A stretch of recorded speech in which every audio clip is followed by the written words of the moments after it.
Assalamualaikum warahmatullahi wabarakatuh. Waalaikumsalam warahmatullahi wabarakatuh. Alhamdulillah balik lagi sama OBP atau bahasanya OBP balik lagi. OBP balik lagi dengan bahasan-bahasan seru yang mudah-mudahan ini berguna buat kita semua. Amin. Kemudian jadi wasilah buat belajar dan cari tahu. Kita ngomongin biasanya sesuatu hal yang kekinian atau yang bolehlah kita cari responnya dari berita-berita yang menghebohkan. Ini yang ada nih Bu, yang saya temukan tuh di salah satu portal berita online. Apa ya, lupa namanya. Nantilah dilihatkan beritanya.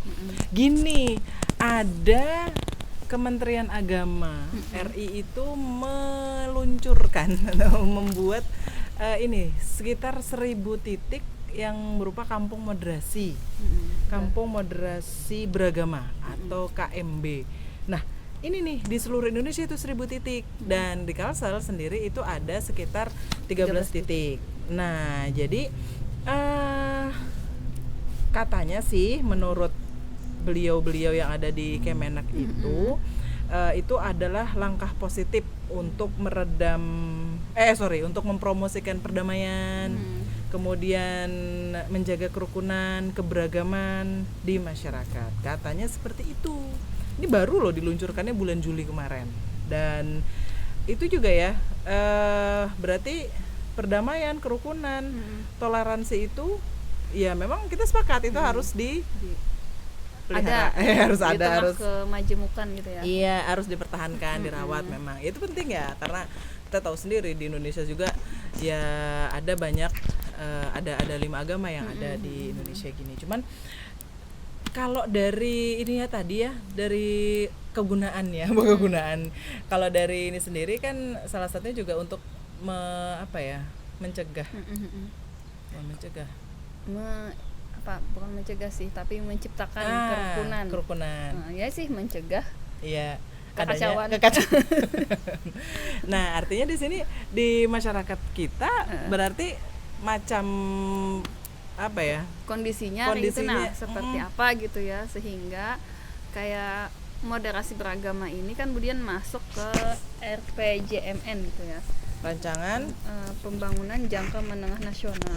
Jadi saking ininya ya, moderasi beragama ini jadi proyek nasional.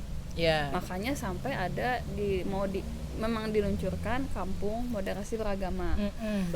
Dianggap ya penting gitu, dianggap penting untuk menjadi solusi gitu ya atas persoalan umat gitu, yang berkaitan dengan toleransi, kerukunan gitu di antara umat beragama. Nah, tapi kan sebenarnya solusinya itu ya tidak perlu gitu dengan moderasi beragama ini, karena moderasi beragama ini kan sebenarnya secara moderat gitu ya dimunculkan, kayak dalam tanda kutip Isa moderat itu masih maknanya itu rancu gitu. Maknanya itu malah akan bahasanya itu berpotensi merugikan Islam itu sendiri.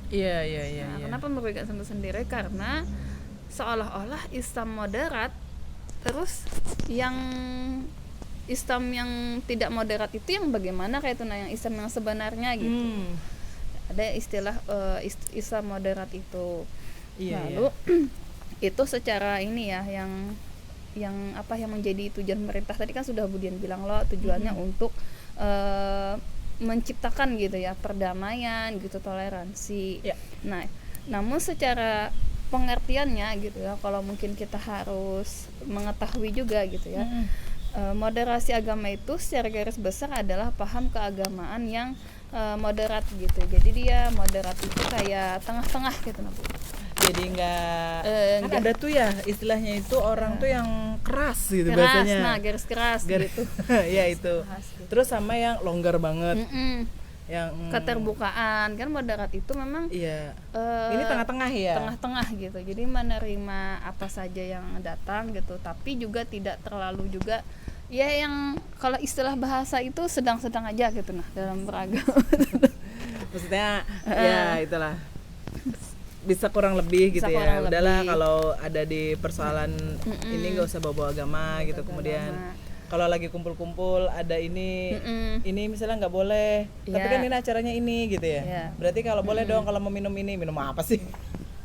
Dan moderasi beragama ini kayak semacam merangkul gitu ya, merangkul kebebasan seseorang itu, individu itu atau masyarakat itu ya dalam yang dia menerapkan agama. Di sini kan namanya Islam berarti Islamnya ya, cuman Iya. tapi secara yang apa yang memang menjadi kebiasaan masyarakat kayak gitu. Nah, kalau tanpa melihat sebenarnya hukum syara yang secara sebenarnya dalam Islam itu kayak apa gitu.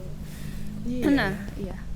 Makanya kan kalau kita pikirkan sebenarnya kayak moderasi beragama ini kenapa sampai jadi proyek ya jadi program itu ya. program.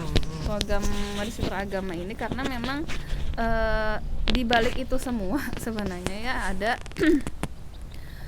pandangan itu bukan secara mungkin di Indonesia aja gitu, Iya. tapi secara global gitu ya, bahwasanya moderasi beragama ini kan bagian dari strategi luar negeri gitu, strategi luar negeri sisi politiknya. Wow.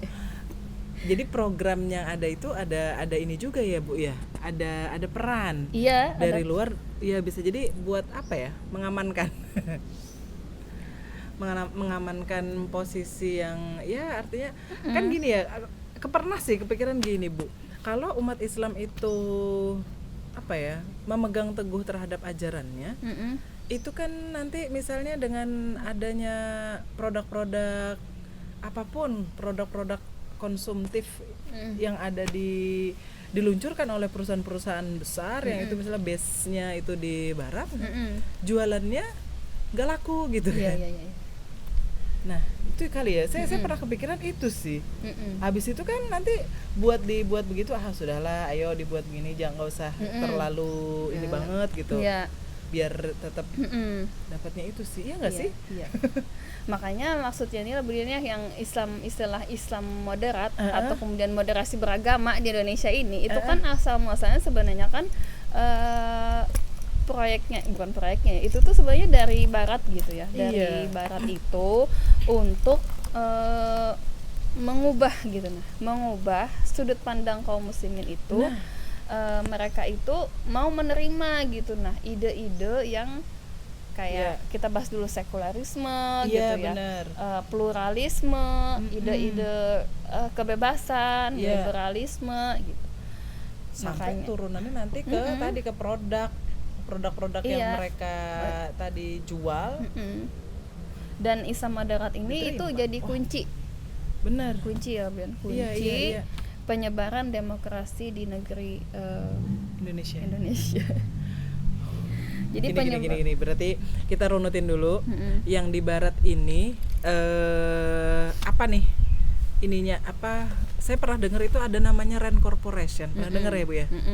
Nah ini otak dari segala otak. Apa sih mereka tuh ya dari Amerika kan ya, lembaga ya, lembaga namanya peneliti Rand dari Corporation. AS dan Corporation, di mana mereka itu ternyata ibu-ibu ya gitu ya, sahabat OBP, mereka tuh meneliti kaum muslimin itu di Indonesia itu dengan beberapa kelompok. Nah, dengan mereka meneliti beberapa kelompok itu supaya mereka bisa memberikan langkah-langkah gitu ya yang tepat untuk juga dengan penyikapan kepada masing-masing kelompok itu. Mungkin tadi ada yang tradisional gitu, yang kadang mau pokoknya tidak mau dunia luar gitu. Ada yang memang dia taat beragama gitu lah, ya memang secara Al-Quran gitu, sunnah. Ada yang tengah-tengah nih gitu. Nah yang tengah-tengah ini menjadi menjadi sasaran utama lah gitulah bagi barat ini, supaya kaum muslimin tuh harus memang seperti itu kayak itu. Nah khususnya di Indonesia mau menerima. Karena kalau dari sisi Islam kemudian dibandingkan dengan orang-orang barat dengan cara pandang hidup mereka yang bebas dan juga tanpa aturan, nggak bisa masuk ke umat muslim yang itu mayoritas ada di Indonesia.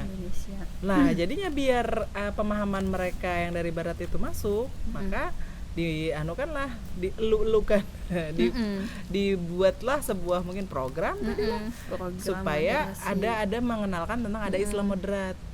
Nah, supaya masuk ke seluruh lapisan di masyarakat di Indonesia adalah dibuatnya mungkin kampung moderasi tadi supaya menjaga kerukunan.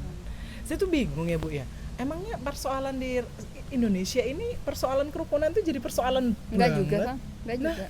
Yang masalah di negara kita ini kan ekonomi gitu lah, masalah kemiskinan, masalah sosial gitu dari sisi pergaulan gitu, kriminal ya, sosial ya tadi ya, kriminal, masalah hukum gitu, masalah ya itu masalah yang pendidikan itu yang banyak. Yang membuat masyarakat itu jadi gonjang-ganjing berkelahi gitu lah, salah paham itu kebanyakan masalah ekonomi gitu lah, masalah tadi pergaulan tadi misalnya perselingkuhan gitu kan banyak tuh masalah-masalah. Terus tuh ya kemiskinan itu yang paling menjadi perkara yang paling mendasar lah gitu ya di negara kita ini masalahnya. Lalu ujuk-ujuk misalnya dengan moderasi beragama ini yang seharusnya lah masyarakat itu harusnya dibawa semakin taat kepada Allah. Benar. Iya kan?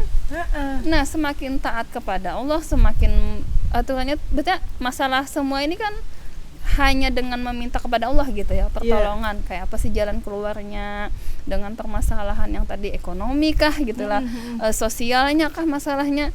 Tapi ketika dengan adanya moderasi ini, itu sebenarnya kan kaum muslimin tuh kayak ya tadi yang sedang-sedang aja kayak itu. Nah, beragama itu tidak perlulah kita pakai aturan Islam gitu, yang penting individunya aja masing-masing gitulah. Nah cuman cuman di moderasi beragama itulah kemudiannya salahnya adalah gagasan tentang HAM ada.